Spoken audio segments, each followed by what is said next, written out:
curious. If you dive down to a 2,000-year-old shipwreck and pull up rusted metal, you expect to find a tool, a weapon, or armor.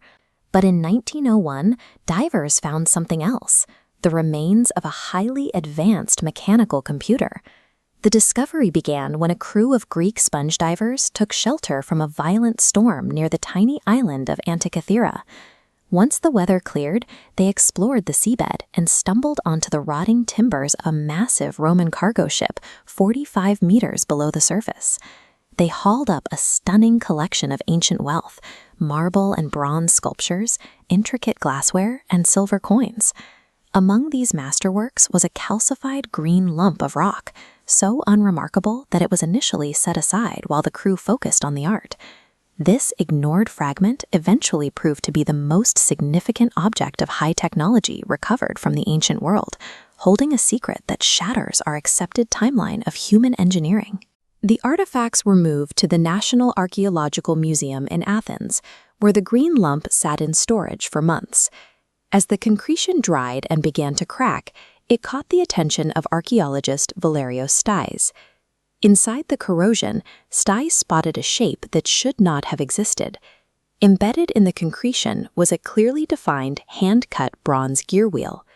Analysis of the ship's cargo placed the wreck firmly in the 1st century BC. Yet the mechanical complexity of these fragments suggested a sophisticated mathematical calculating machine. Finding a mechanical computer in ancient Greece represents a jarring chronological error. It is the historical equivalent of discovering a modern smartphone buried in the masonry of a medieval castle.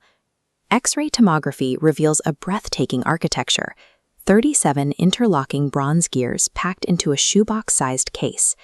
Turning a side hand crank transmitted kinetic energy through a central shaft, driving the entire gear train. The precision is microscopic. Each hand-cut gear features triangular teeth with a 0.5 millimeter module. Replicating this level of precision typically requires a watchmaker's lathe.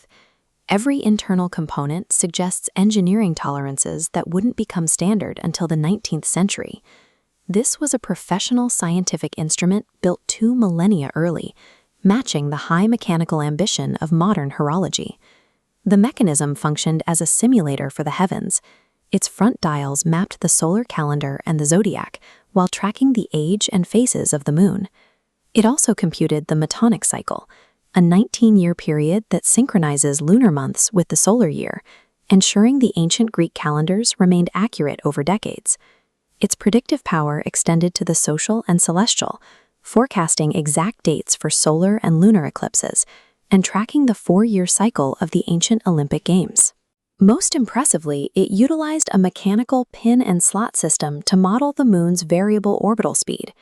By using one gear to drive another via an offset pin, the Greeks forced the output to accelerate and decelerate, mimicking the moon's irregular motion. Because the device processed continuously varying data to predict future celestial events, it stands as the world's first known analog computer. To perform these calculations, the mechanism utilized a differential gear, an arrangement that adds or subtracts the rotational speeds of 2 different inputs to produce a single result.